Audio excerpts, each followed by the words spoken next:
Hi friends, இது உங்கள் சினிமாபுரம். இப்போ நம்ம எதை பற்றி பேச போகிறோம்னு உங்களுக்கே தெரிஞ்சிருக்கும். எங்கே போனாலும் எந்த சோஷியல் மீடியா போனாலும் இதுதான் ஹாட் டாபிக். ஆமாங்க, தமிழக வெற்றி கழகம் அந்த கட்சியுடைய கொடிய தலைவர் அந்த கட்சியுடைய தலைவர் விஜய் அவர்கள் சற்று முன் அறிமுகப்படுத்தினார். ஸோ அந்த கட்சி கொடி எப்படி இருக்குது, அந்த கட்சி கொடி என்ன சொல்ல வராங்க அப்படின்றத நம்ம பின்னாடி பார்க்கலாம். அவர் என்ன பேசினார் இன்றைக்கி, அதெல்லாம் பின்னாடி பார்க்கலாம்.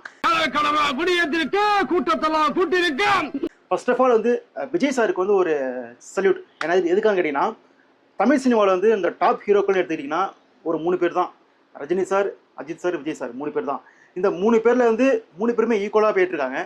அப்படி இருக்கும்போது அந்த ஒரு பொசிஷன் இப்போ விஜய் சாருக்கு சம்பளம் ஒரு 200 கோடி கொடுக்கறதுக்கு தயாராக இருக்காங்க ப்ரொடியூசர்ஸ். அப்படி இருக்கும்போது அதெல்லாம் விட்டுட்டு அவருடைய பீக் டைம், ஓகேங்களா, ஸோ அந்த பீக் டைமை விட்டுட்டு அரசியல் பக்கம் வராருங்கும்போது அதுக்கு ஒரு சல்யூட். வந்தது மட்டும் இல்லாமல் ஸ்ட்ராங்காக நின்று அஸ்திவாரமே போட்டாரு, கட்சி கொடியை அறிமுகப்படுத்திட்டாருங்க. ஸோ அதுக்கு ஒரு சல்யூட். அப்புறம் இன்றைக்கி அந்த நிகழ்ச்சி எப்படி இருந்துச்சு அப்படின்னு கேட்டிங்கன்னா, இந்த நிகழ்ச்சியில் என்னை ரொம்ப கவர்ந்தது பார்த்தீங்கன்னா, விஜய் சாருடைய அப்பாவும் அம்மாவும் அந்த நிகழ்ச்சிக்கு வந்தது. இதெல்லாம் புதுசாக இருக்குது. ஒரு மகனுடைய ஒரு ஒரு புது தொடக்கம், அதுக்கு அப்பா அம்மா வரதுல என்ன பெருசாக இருக்க போகுது அப்படின்னு கேட்குறீங்களா? அப்படி கிடையாது. இங்கே நிறைய பேசியிருந்தாங்க. விஜய் சாருடைய ஃபேமிலிக்கும் விஜய் சாருக்கும் நிறைய பிரச்சனை இருக்குன்றது நிறைய பேசினாங்க. விஜய் சார் கேஸ்லாம் போட்டார். உங்களுக்கே தெரியும். எஸ்ஏசி ஃபஸ்ட்டு ஒரு கட்சி ஆரம்பித்து அவருடைய அந்த கட்சியை விஜய் மக்கள் இயக்கத்தில் ஜாயின் பண்ணார். ஸோ அப்போ விஜய் அந்த கட்சிக்கும் எனக்கும் சம்மந்தம் இல்லைன்ற மாதிரி கேஸ்லாம் போட்டார். அது அந்த கேஸ் அங்கே அம்மா மொழிலாம் போச்சு, ஓகேங்களா. ஸோ அப்படி ஒரு ஃபேமிலிக்குள்ளே ஒரு விரிசல், அந்த விரிசல்லாம் சேர்க்குற மாதிரி தான் ரீசெண்டாக நிறைய ஃபோட்டோஸ்லாம் பார்த்தோம். இருந்தாலும் இன்றைக்கி அவருடைய கட்சியோட அஸ்திவாரமான ஒரு நிகழ்ச்சிக்கு 2 பேரும் அழைச்சது ஒரு நல்ல விஷயம். சில பேர் கேட்டாங்க, 2 பேரும் வந்துட்டாங்க, அவருடைய மனைவி எங்கே, மகன்கள் எங்கே அப்படின்னு கேட்டாங்க. ஸோ மனைவி மேட்ரு நமக்கே தெரியும் என்ன மேட்ருன்ட்டு. ஸோ அதனால் அது நம்ம பேச தேவையில்லை. அது பர்சனல் இஷ்யூ, அது பேச தேவையில்லை. பட் இருந்தாலும் 2 பேரும் அப்பாவும் அம்மாவும் வந்தது அவரோட நல்ல விஷயம் அது, ஓகேங்களா. ஸோ அதே சமயம் அழைச்சாரு, ஓகே.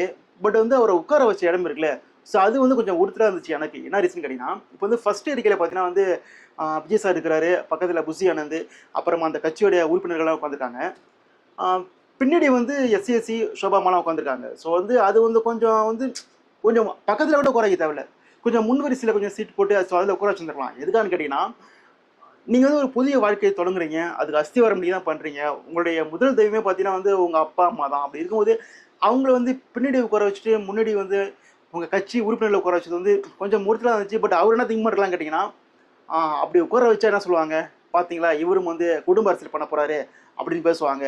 அதனால தான் நான் பின்னால் உட்கார வச்சுருக்கிறேன் அப்படின்ற மாதிரி அவர் சைடுன்னு சொல்லலாம். அது நியாயமான ஒன்று தான். பட் இருந்தாலும் என்னை பொறுத்த வரைக்கும் அவங்க நீங்கள் பக்கத்தில் விட உட்கார தேவையில்ல, அந்த முன் வரிசையில் சீட்டு போட்டு உட்கார வச்சுருக்கலாம். கொஞ்சம் பார்க்க கொஞ்சம் நீட்டாக இருந்திருக்கும். ஸோ அவங்க பின்னாடி உட்கார வச்சது கொஞ்சம் மனசு வருத்தமாக இருந்துச்சு. பட் இருந்தாலும் அது அவருடைய ஒரு விருப்பம், ஓகேங்களா. ஸோ அதுக்கப்புறம் புசியானது பேசி முடிச்சுட்டு கீழே இறங்கும்போது எல்லாரும் கை தட்டுறாங்க. அப்படி கை தட்டும்போது எஸ்ஐசி மட்டும் கை தட்டல, ஓகேங்களா. அவர் மட்டும் கை தட்டல, மற்ற எல்லாரும் கை தட்டுறாங்க. விஜய் சார் கை தட்டுறாரு, எல்லாம் கை தட்டுறாங்க. எஸ்ஐசி மட்டும் கை தட்டல. அப்போ சோபாமா சொல்கிறாங்க, எஸ்ஐசிட்ட தட்டி கை தட்டுங்க அப்படின்றாரு. எஸ்ஐசி சிரிச்சுக்கிட்டே சும்மா லைட்டாக தட்டுறாரு. ஸோ அதே மாதிரி தெரிஞ்சுது எஸ்எஸ்சி சாருக்கு புசி ஆனந்த் அது இன்னும் அந்த விரிசல் அப்படியே இருக்குது அப்படின்ற மாதிரி நமக்கு இதை பார்க்கும்போது தெரிஞ்சுது, ஓகேங்களா. ஸோ ஓகே, அதெல்லாம் ஓகேங்க, அதெல்லாம் விட்டு போடுங்க. கட்சி கொடி எப்படி இருந்துச்சு அப்படின்னு கேட்டிங்கன்னா, கட்சி உண்மையிலே சூப்பராக இருந்துங்க. கட்சி கொடி உண்மையிலேயே சூப்பராக இருந்துச்சு. அந்த red colour, yellow colour. So அது பார்க்கும்போது கொஞ்சம் கொஞ்சம் கொஞ்சம் மங்களகரமாக இருந்துச்சு. ஸோ அதெல்லாம் பார்க்கும்போது நல்லா இருந்துச்சு கட்சி கொடி, ஓகேங்களா. ஸோ அந்த கட்சி கொடி நடுவில் பார்த்தீங்கன்னா ஒரு வாகை மலர். ஸோ அந்த வாகை மலரில் பக்கத்தில் 2 யானைகள் அப்படியே காலத்து வைக்க அந்த போர்க்காலத்தெல்லாம் அந்த யானைகள்லாம் இந்த பிளிரும்ல. ஸோ அந்த டைமில் இப்படி காலத்தை காட்டும்ல. ஸோ அதே மாதிரி காட்டுறதெல்லாம் பார்க்கறது நீட்டாக இருந்துச்சு. சும்மா ஸோ உண்மையாக சொல்லணும்னா கட்சி கொடி சூப்பராக இருந்துச்சு. அதில் எந்த ஒரு இதுவும் கிடையாது. பட் அதே ட்ரோல்லாம் பண்ணுறாங்க.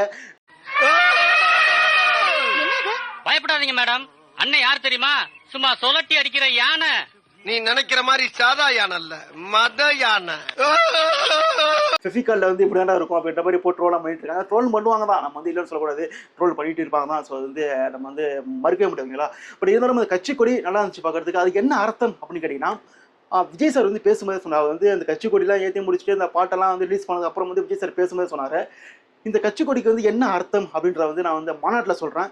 இப்போதைக்கு நீங்கள் சும்மா கெத்தாக சந்தோஷமாக நம்ம கட்சி கொடியை பரப்புங்க அப்படின்ற மாதிரி சொல்லிட்டு போயிட்டாரு. ஸோ அதுலேருந்து அவரே கட்சி கொடிக்கான விவரத்தை மாநாட்டில் தான் சொல்ல போகிறாரு, ஓகேங்களா. ஸோ ஓரளவு இப்போ அவருக்கு தெரியலையான்னு தெரியல. ஸோ அதை மாநாட்டில் என்ன சொல்கிறான்னு பார்த்தலாம். ஃபஸ்ட்டு நம்மளை பொறுத்த வரைக்கும் அந்த கட்சி கொடிக்கு என்ன ஒரு அர்த்தம் கேட்டிங்கன்னா, வாகை மலர்னா ஒரு வெற்றி மலர்.